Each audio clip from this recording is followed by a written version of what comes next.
hahihubah rahim. Bismillahirrahmanirrahim. Ya, maksudnya kan nanti takutnya ditegur malah gak sholat, gak jamaah jadinya. Mana gak gelem imami, kan gak imam kan. Jadi istilahnya ya, itu apa? Belajar di waktu kecil itu ibarat mengukir di atas batu. Ya ini ada wabarakatuh. Para sahabat dimanapun Anda berada, pemirsa, kami dari kawan-kawan Pondok Pesantren Al Muhammad II Sambong ingin membagi sedikit tayangan yang mudah-mudahan tayangan ini nanti bisa bermanfaat bagi semuanya, terutama bagi Anda pemirsa dimanapun Anda berada dan bagi kami yang ada di lingkungan Pondok Pesantren Al Muhammad II Sambong. Ini nanti akan kita ulas kembali menyambung dari episode yang lalu, bahwasanya Kang Doyok Gondrong ini akan membacakan beberapa ayat dari Al-Quran yang ini nanti rencananya membacakan surat Al-Fatihah.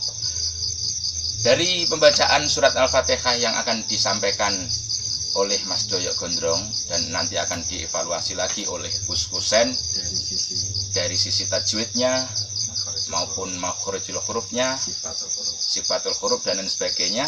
Nanti bagaimana kita simak pada episode kali ini. Oke, para sahabat yang ada di manapun, kita saksikan dan kita simak pembacaan ayat suci Al-Quran pada surat Al-Fatihah yang akan dibacakan oleh saudara kita Mas Doyok Gondrong. Sampai di video berikutnya. A'udzu billahi minasy syaithanir rajim. Bismillahirrahmanirrahim. Alhamdulillahi rabbil alamin. Ar-Rahmanir-Rahim. Maliki yaumiddin. Iyyaka na'budu wa iyyaka nasta'in. Ihdinas siratal mustaqim. Siratal ladzina an'amta 'alaihim ghairil maghdubi 'alaihim waladdallin. Shadaqallahul adzim. Baik, kita lepas dari sisi sisi tajwidnya, baik dari sisi makhorijul huruf maupun sifatul huruf. Jadi kita mulai dari ta'awud ya, dari ta'awud. Jadi kebanyakan kalau ta'awud itu, yang kebanyakan orang umum itu kadang kurang waspada terhadap perbedaan antara hamzah dengan ain. Nah itu sebenarnya kan beda itu. Jadi kalau hamzah yang a itu hamzah, yang au-nya itu ain. Meskipun sama-sama huruf halqinya, artinya secara makhorijul huruf itu termasuk huruf halqi, huruf tenggorokan. Di tenggorokan itu dibagi tiga. Yang paling bawah itu huruf tempat keluarnya hamzah dan ha. Kalau yang tengah atau wasatul halqi itu ain dan ha. Yang paling atas itu ghain dan kha. Itu dari sisi makhorijul hurufnya. Jadi a'udzu harusnya gitu. A'udzu karena itu hamzah dan ain. A'udzu terus dibedakan. Itu dua huruf yang tidak sama, yakni hamzah dan ain. Wabillahi yang kebanyakan itu kadang kepanjangan. Jadi bila biasa saja satu alif. A'udzu billahi minasyaiton. Syai itu rusin besar. Sin besar secara makhorijul huruf itu dia huruf rijah. Secara sifatul huruf dia itu mempunyai sifat yang namanya tafashi. Tafashi itu apa? Jadi ketika kita mengeluarkan huruf shin itu seolah-olah mulut ini penuh dengan air. Minasyaiton syashi shubash. Jadi di mulut ini kita terasa bahwa angin itu penuh. Syaiton. Ya, kalau to itu huruf idgham. Ya, sifat idgham. Di huruf yang ketika diucapkan itu lidahnya menempel di langit-langit mulut. Po. Itu sifatnya kuat. Syaiton, po. Kita rasakan ketika membaca po itu lidahnya menempel di atas langit-langit. Po. Syaitonir rajim. Ro itu ketika berharokat fathah itu tafkhim. Ro Syaitonir rajim. Kalau jim itu dia tidak boleh keluar anginnya. Itu karakter dari jim. Beda dengan kadang ejaan Jawa itu kan kalau huruf jim itu ja, itu salah. Tidak bisa disamakan dengan ketika mengucapkan huruf jim. Kalau jim itu dia tidak hamas, jadi tidak boleh keluar anginnya. Jaji jubaj, bukan jaji jubaj. Kalau ja itu keluar anginnya pasti salah. Secara sifatul huruf dia salah. Ya, itu salah. Ini salahnya di sifatul hurufnya. Agak ja itu salah. Jadi harus ja. Karena dia bukan hamaz. Syaitonir rajim. Jim jika berhenti itu mat arid lisukun. Karena dia tidak sukun yang asli.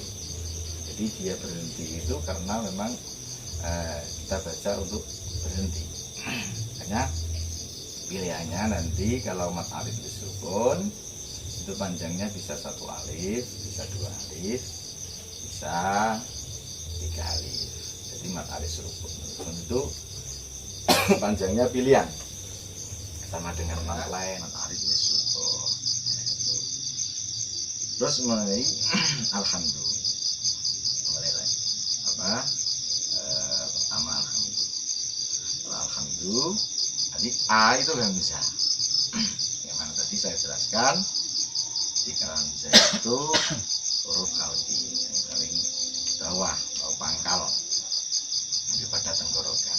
A. Lam itu dia tawassut. Tawassut itu apa? Bainasyiddah warrikhwah. Jadi apa? Tidak terlalu kendor dan juga tidak terlalu keras. Itu huruf daripada sifat daripada huruf lam. Ya. Makanya tidak boleh ale terlalu berlebihan, juga tidak boleh terlalu dipakai alhamdulillah boleh. Jadi biasa saja alha. Jadi tidak boleh alha atau alha terlalu di. Jadi biasa itu namanya tawassul. Itu hurufnya ada 5, lam, nun, ain, mim dan ro. Terus disingkat dengan lin umar. Al-ha. Kalau ha itu dia bersih seperti tadi. Alhamdulillahi rabbil alamin. Ain seperti A itu harus benar-benar dibedakan dengan hamzah. Kalau hamzah dia ba, itu aja sudah notok. Kalau ain karena dia tawassul maka ada belakang sedikit. Ba, ai, au, ba, itu tawassul. Sama seperti sifatnya lam tadi. Hanya hurufnya lin nauma. Jadi a ini Rabbil alamin, alamin. Ini juga sama. Itu apa matahari itu disebut. Alhamdulillahi Rabbil alamin. Terus Ar-Rahman. Nah, ini yang kebanyakan kadang melambat. Ar-Rah. Jadi harus langsung masuk. Ar-Rahmanir-Rahim. Jadi tidak boleh Ar-Rah, tidak boleh. Ar. Ya tafkhim. Rah. Si Rahmanir-Rahim. Sama. Rahmanir-Rahim. Malik Yaumiddin. Nah, Malik Yaumiddin ini satu alif. Kalau kita memang kadang mendengar ada yang dibaca pendek, makanya saya juga pernah dengar imam di Jawa juga dibaca pendek. Manya itu dia. Ya. Gimana? Kalau itu perbedaan imam, perbedaan imam antara imam qiraat.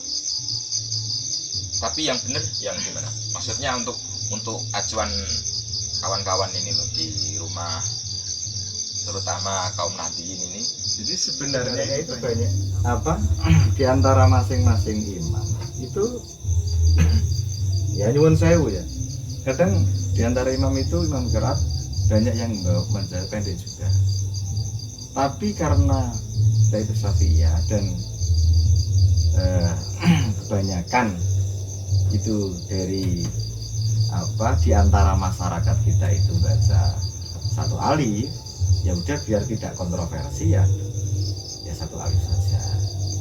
Karena itu kan apa nanti menimbulkan kontroversi. Kalau orang itu di kalangan santri dan sama-sama tahu alif semua sih nggak ada masalah. Takutnya kalau kita apa baca yang aneh-aneh, takutnya nanti malah menimbulkan kepala fitnah. Tapi itu dasarnya apa tuh? Sing baca pendek pas maliki tapi baca maliki. Itu perbedaan qiraat. Juga ada perbedaan di antara mazhab kita juga. Jadi ya pada akhirnya arti juga sih yang itu yang membedakan. Kalau Maliki itu kan raja, kalau Maliki itu pemilih. Jadi yang alasan pemilih itu kadang lebih rasional. Alasan pemilih itu kan lebih honor, kata honor itu kan lebih dari hanya sekedar pemimpin, ya kan? Lebih dari sekedar pemimpin. Maka kadang kalau bagi alasan itu mereka juga rasional. Kalau Malik itu raja bisa juga hanya dia hanya sekedar memimpin pas waktu itu saja atau ada itu kan lebih Allah itu kan lebih pada honor ya. Tapi sekali lagi itu hanya perbedaan saja. Maksud saya jelaskan di sini biar nanti kalau misalnya ada yang baca pendek itu ya tidak usah Dipermasalahkan. Ya. Tapi yang kita biar tidak kontroversi ya baca satu alif saja. Jadi Maliki Yaumiddin biasa.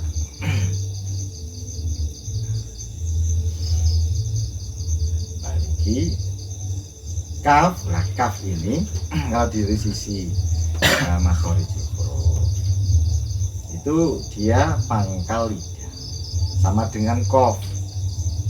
Nah, kalau kof dia sifatnya itu hemes, makanya ga. Jadi ada angin yang keluar, ga.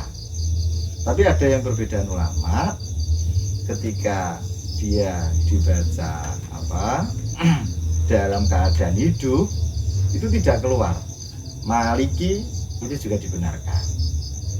Tapi yang sama semuanya sepakat itu ketika dia itu disukun akbar, yaitu pas diharuskan ketika kita belajar tajwid, belajar sifatul huruf, maka dia harus keluar anginnya. Ak, kaki, kubak. Nah, jadi perbedaannya di ketika hidup, ketika berharokat hidup, seperti fathah, kasroh, dhammah. Itu ada yang harus terlihat keluar anginnya, karena itu hamas. Nah, hamas itu terkumpul dalam kata fahas tahu syahsun sakat. Nah, ada 10 hurufnya. Jadi akbar, kaki, kubak, bak, ak. Nah, ak misalnya azan Allahu ak. Nah, itu harusnya idealnya kalau secara tajwid ya. Secara tajwid itu harus keluar anginnya. Maliki yaumiddin. Kalau mim itu cenderung tidak ada masalah, nah dia huruf kibir biasa. Kalau din itu dia tidak hamas, maka ditahan anginnya. Di du bad. Nah, itu terus ditahan anginnya. Tidak da dalam arti tidak da keluar anginnya. Di du bad. Nanti sifatnya juga kolkola kalau dal. Kolkola itu pantulan. Seperti kita ketahui bahwa kolkola itu yang kita kenal itu kadang hanya ada kolkola suro, kolkola kubro. Tapi kalau kita perdalam ada 3 tingkatan. Yang pertama suro itu ketika huruf kolkola di tengah, misalnya hablum, nah itu di tengah. Terus ada misalnya yang di akhir kalimat, misalnya di akhir kalimat, nah itu kubro, lebih jelas, kolkolanya lebih. Ada yang ekstrim, lebih dari, misalnya lebih dari perkembangan daripada kolkola kubro. Itu ketika di akhir ayat atau diwakafkan dan didahului, yang pertama didahului oleh alif, misalnya syadidul iqab. Nah, terus yang kedua dibaca wakaf atau pembacaan ketika wakaf baca berhenti dan bertasdid, seperti misalnya tabat yada abi lahabin wa tab. Jadi itu penekanannya lebih dan kolkolanya harus lebih daripada kolkola yang kita kenal kolkola kubro. Jadi ada dua itu, dua sebab ya. Di akhir kalimat dia di wakaf baca berhenti, tapi didahului sebelumnya didahului oleh alif.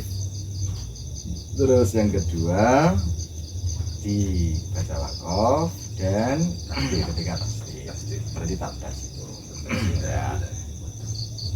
Itu dan kalau kolkola ya atau konflik jadi itu terkenal, itu tidak terkenal. Maliki yaumiddin tidak ada masalah ya, seperti pernah dari sukun. Ihdinas sirata. Itu kebanyakan yang iya kan aku tuh belum. Oh iya sih, iya kan aku tuh. Nah itu harusnya ada penekanan. Soalnya kadang orang lupa Jadi harus ketika kita belajari orang, ngajari anak-anak misalnya, itu harus ditekan. Iya, jadi harus ada penekanan. Karena kebanyakan kadang Biar terlihat tidak, tasdidnya. iya, kadang lupa atau kurang tekan. Karena cirinya tasdid itu harus ada penekanan, cirinya tasdid. Iya, jadi harusnya di situ biasanya yang terjadi, yang maksudnya yang perlu kita perhatikan lah di tasdidnya itu.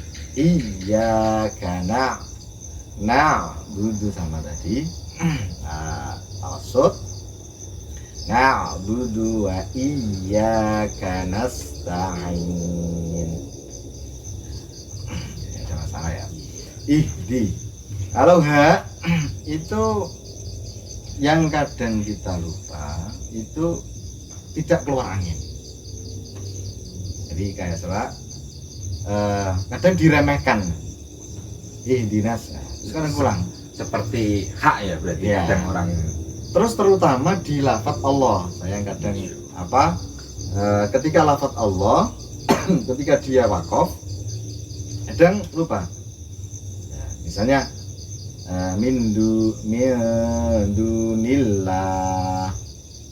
Itu kan seolah-olah tidak adanya. Padahal setiap lafadz Allah ketika wakaf harus keluar anginnya. Keluar anginnya. Karena itu untuk mengetahui bahwa ketika wakaf ini ada hak yang mati. Ada hak yang dinas. Nah, ada hak yang mati. Iya. Nah, misalnya illa masya Allah. Jadi harus dibuang ya. Masya Allah. Jadi harus dikeluarkan. Itu menunjukkan bahwa ada yang kita Wakafkan hak yang diwakafkan. Kan setiap lafaz Allah itu kan pasti ada haknya. Waktu jalalah itu. Jadi itu hak. Biasanya kadang sering kelupaan. Nah, caranya apa? Untuk menjelaskan biar dibaca jelas harus dibacain. Di nasi. Nah, nasi ini juga harus itu langsung masuk, karena ada yang kadang tidak langsung itu molor. Dinasira ihdinasira, padahal harus langsung nasi so. Jadi sot itu dia punya sifat sofir. So si su bas dia punya sifat seruit. Kayak seperti siulan. Das si su bas. Ihdinas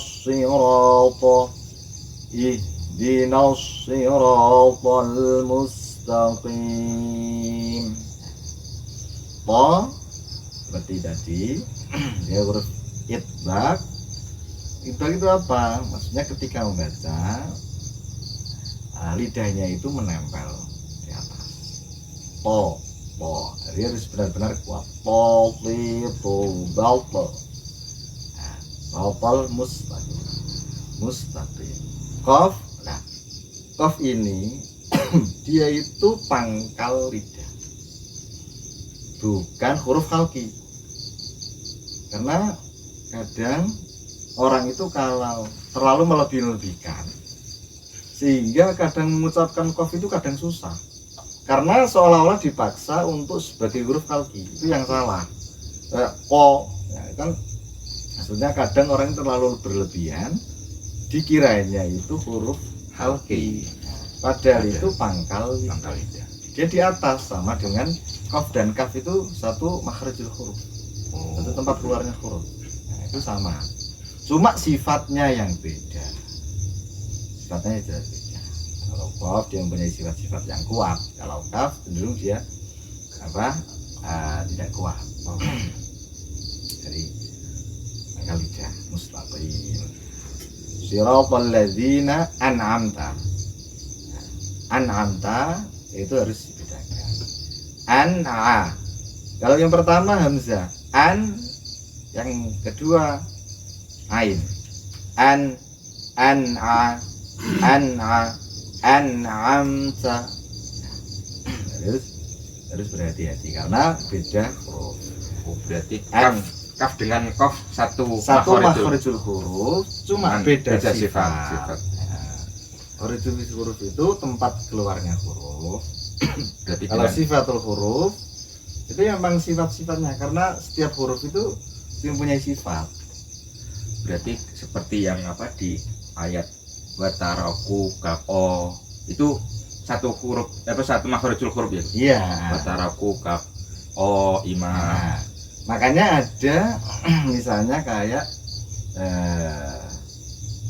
idgham, misalnya idgham mutajanisen. Ya, nakhluqum, ya kan gitu. Ya. Nah, kan ada Itu berarti ada nggak perlu idgham mutajanisen. nggak perlu diwakafkan apa? Nah, lukum gitu. Nggak boleh, nggak langsung masuk itu. Langsung. Makanya namanya idgham. Jadi kan di situ nanti ada pembahasan. Kalau di masalah tempat keluarnya huruf itu nanti sampai menimbulkan hukum yang ada, misalnya mutajanisen. Janisen itu sejenis. Mm-mm. Jenis itu ya satu makhorijul hurufnya, nah beda sifatnya. Beda sifatnya. Kan ada mislen, kalau mislen karuan sama. Nah, Iya. lahum cenderung pada mislen itu maksudnya hurufnya sama, itu tidak ada masalah, itu semuanya pasti gampang. Nah, misalnya yang mutajanisen ini yang itu, yang agak itu, misalnya kayak nakhlukum. Berarti lan kol-kolah ya Gus. Nah, lukum. Enggak. Iya, nggak usah kol-kolah, langsung. masuk. Karena idgham, makanya namanya idgham. Idgham itu kan artinya memasukkan. Iya. Nah, terus misalnya kayak kalau mislan kan hurufnya sama. Mislan itu sama. Idhab bi kita bi akan karuan kan. Idhab bi kita bika ba ketemu ba kalau. Nah, ini kof ketemu kaf, terus dal ketemu to, dal dan ta ini kan satu makhorijul huruf. Misalnya kayak apa ya? Nah, itu ya, pokoknya tol data itu biasanya ada banyak. Terus atau lagi mutakoriben. Nah, mutakoriben ini ya juga sama. Mutakorib itu memang beda, tidak satu makhrij tapi berdekatan. Korib itu koroba itu kan dekat ya, mutakoriben. Nah, seperti lam dan ro. Makanya harus diidghamkan. Bal ro dibaca barrofa. Barrofa Allah. Tidak barrofa tapi barrofa. Karena korib berdekatan antara makhrij hurufnya ro dan lam. Lamnya dihilangkan ya. Iya, Masuk ke langsung masuk ke ro. Barrofa Allah. Misalnya kayak seperti sesuatu. Jadi an'amta alaihim. Ghain itu dia huruf khalqi yang paling atas, ghain dan kha yang paling atas. Huruf khalqi yang paling atas. Dia punya sifat rikhwah. Nah, sifat rikhwah. Rikhwah itu apa? Dia mengendor. Gharibu bel. Seperti kha. Kha khi khu bah. Nah, itu. Mengendor. Itu namanya rikhwah. Jadi baca rikhwah juga bisa, baca rokhwah. Rokhwah juga bisa. Ada yang menyebut rikhwah, ada yang menyebut rokhwah, ada yang menyebut rokhwah. Dia mengendor. Wain. Mel. Sama seperti mel. Kenapa? Tadi itu ghairu bel. Mel. Ghairil mel. Melbu. Nah. Karena apa? Kenapa dibaca begitu? Karena mempunyai sifat rikhwa, mau mengendor tadi itu. Bah, rikhwa, wain bel, itu. Nah, wairil mel, bu. Nah, dot ini memang paling seru di bacaan dot ini, karena kanjeng Nabi juga sudah mengatakan sampai saya ini yang paling fasih dalam mengucapkan dot. Karena memang dot ini termasuk huruf yang paling susah. Ada yang kiri, di geram kiri, ada yang di kanan, ada yang macam-macam. Penting dia mempunyai istitolah. Tolah itu. Dadidu bel. Makanya walau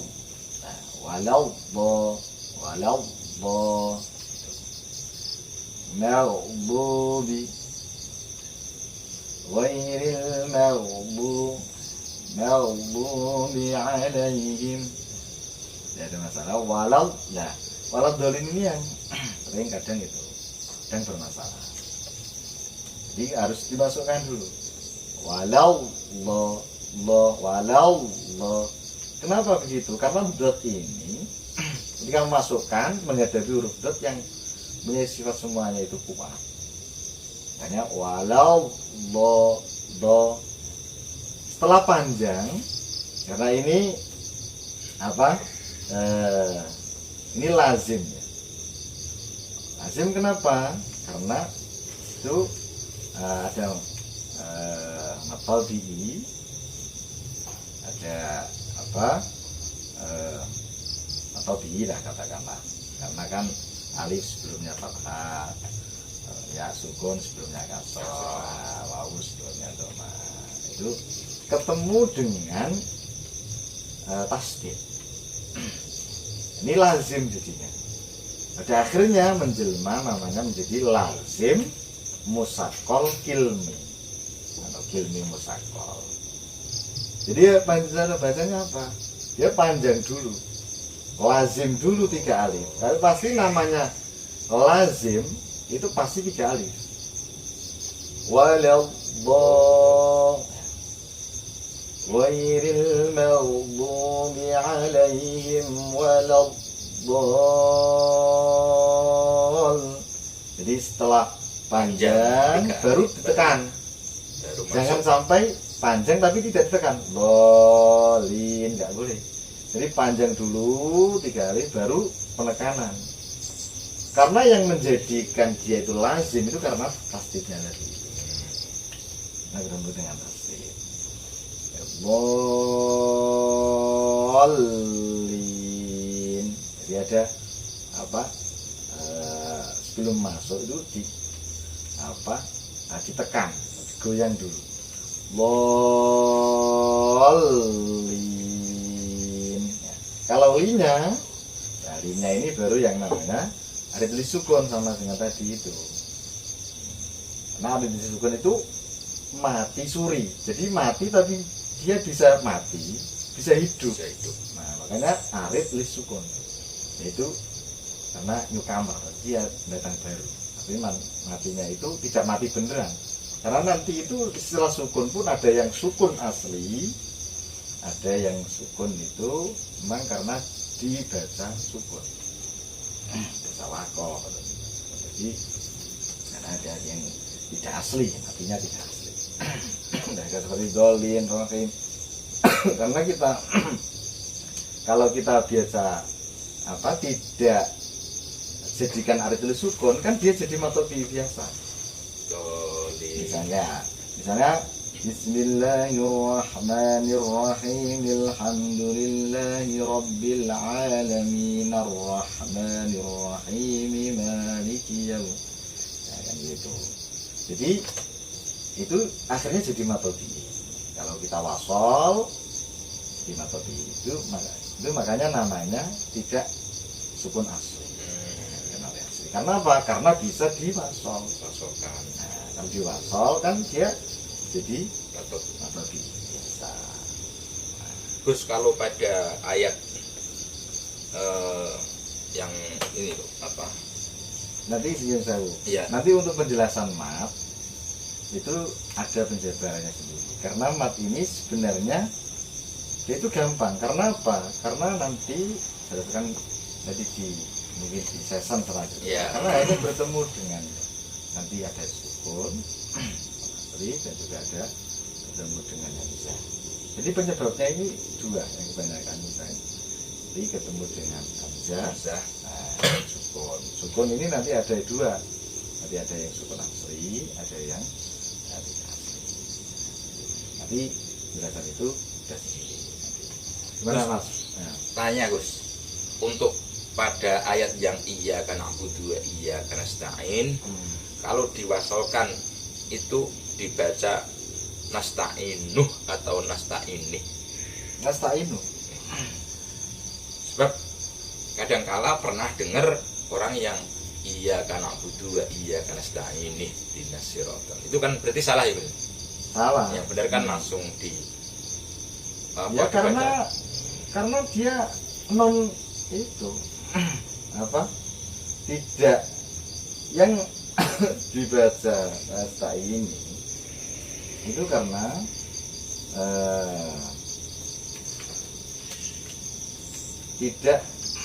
tidak asli. Jadi misalnya ya sebenarnya tidak itu saya. Biasanya gini, tanwin yang ketemu dengan al. Misalnya halimun hakimun, misalnya halimun hakim, berhenti kan, berhenti, ketemu al. Nah maka untuk menyambungkan ini tidak boleh dibaca alimul ladina, tapi didatangkan nun hanya sebagai penyambung daripada tanwin bertemu dengan al. Jadi bukan kalau ta'i apa non yang kayak gini, ini kan asli memang karena memang harokatnya itu na'budu ini kan mudhari, nasta'inu juga mudhari.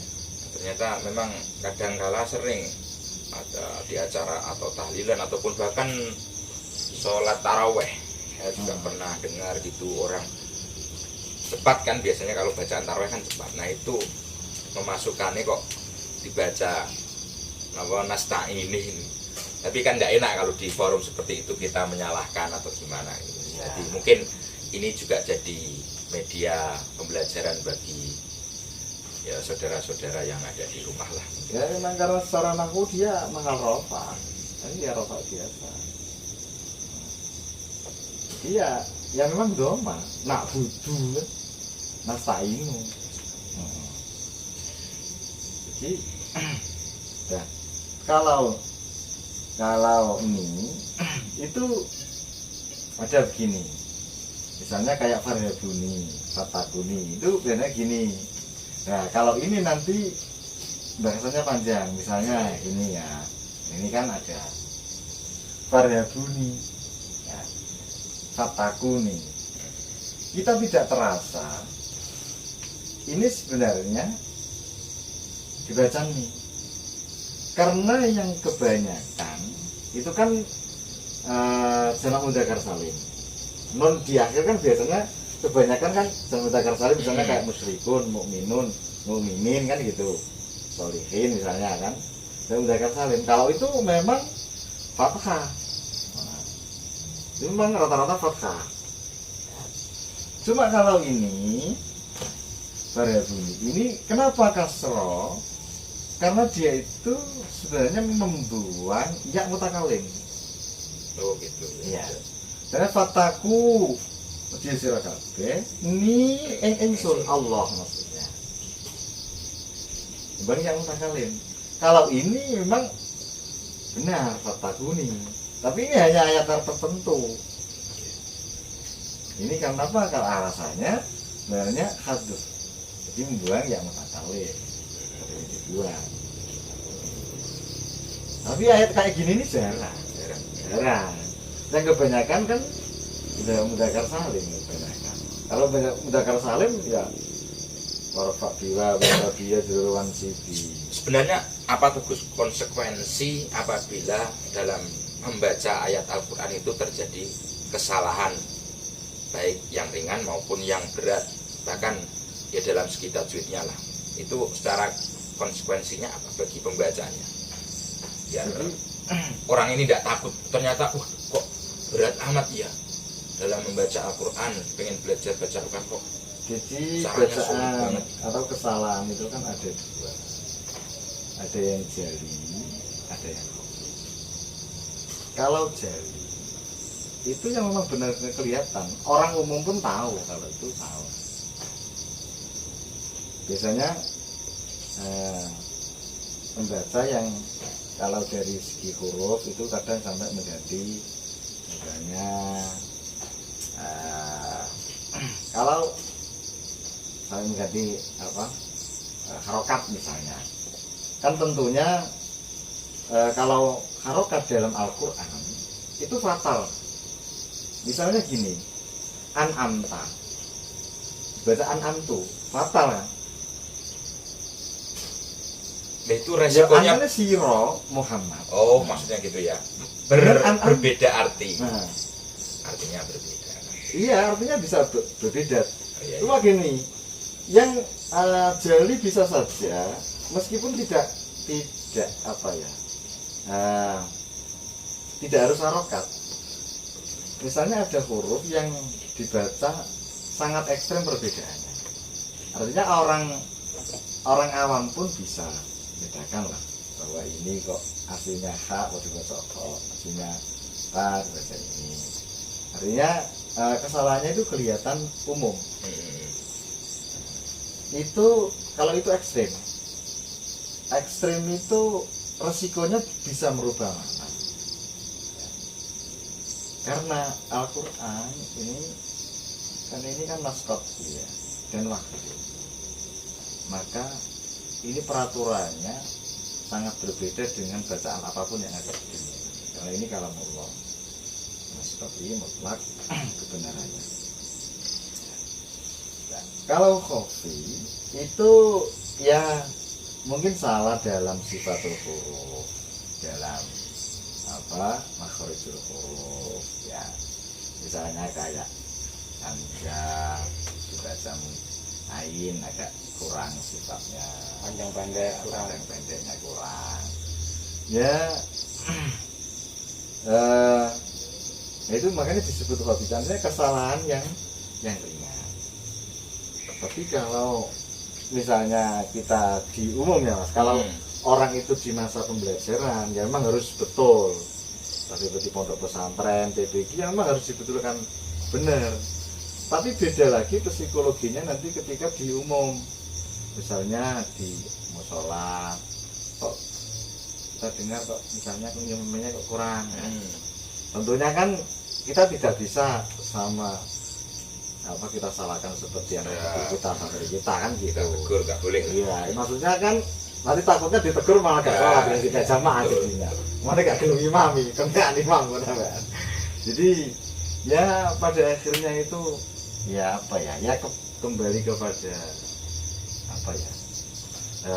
psikologi masyarakat lah. Kalau memang akrab mungkin bisa kita salahkan. Misalnya kita benahi, ya, misalnya tidak sampai memalukan dia atau malah situasi lah. Jadi ya pokoknya memikirkan segi madharat dan iya, manfaatnya gitu. Kalau misalnya orang itu waktu pembelajaran, ya memang kita harus doktrin. Nih gak mau ngono salah, haram bacaannya. Bisa saja kalau misal anak umur 15, umur 10 yang memang waktunya belajar ya harus betul gak ngono haram, karena memang waktunya belajar. Tapi kalau di tengah masyarakat terus kita tembak kayak gitu ya habis semuanya, malah nggak ngibadah. Iya nggak ngibadah. Padahal pada di akhirnya ya sekitar kita banyak orang-orang yang bahasa Jawanya genaon, sogo langgar, genaon belajar. Terus itu dipasrahno Gusti Allah. Ya, jadi ada kalanya seorang kiai ataupun alim ulama ataupun gus lah kok di tengah-tengah masyarakat melihat ada kekeliruan bacaan dari orang lain, bukan berarti dalam keadaan seperti itu gus tidak menegur. Loh Gus, kok nggak menegur, Kiai kok nggak menegur? Bukan berarti tidak menegur itu dari ketidaktahuannya, tapi lebih dari itu memikirkan madhara dan manfaatnya seperti yang disampaikan tadi. Harus bijaksana lah. Bijaksana. Jadi Situasi. nggak bener misalnya lu anak kiai kayak enek sing kayak salah kok gak diseneni, gak ditegur. Justru memang kadang dengan menegur itu malah menjadikan fatal. Ada misalnya ini contoh, ada salah satu orang yang baru belajar menimba ilmu di musola di masjid, ada kekeliruan dalam pengucapannya, baik contohnya misalnya adzan terus ditegur, adzannya kurang benar. Nah itu biasanya kan orang baru mau belajar, mau ngangkat mic untuk ambil adzan, ternyata baru adzan sudah ditegur. Terus dia nanti kesempatan lain udah nggak mau adzan lagi, bahkan sudah tidak mau datang ke masjid. Padahal yes, kita bagaimanalah upaya kita supaya orang yang belum bisa pun mau datang ke masjid, mau beribadah. Nah, makanya ini siapa tahu ini ada manfaatnya sedikit, baik buat pemirsa ataupun sobat yang ada di rumah. Apa yang disampaikan Gus-Gusan ya semoga ada manfaatnya. Pokoknya kalau melihat wah kok rumit ya belajar Al-Quran, sebenarnya tidak rumit, tapi kalau seukuran-ukuran awam memang ya mungkin bisa dibilang seperti itu, tapi jangan khawatir lah. Ya tadi disampaikan Gus ya wes wallah alam lah, yang penting ada niat untuk belajar lebih baik, sedikit-sedikit diamalkan.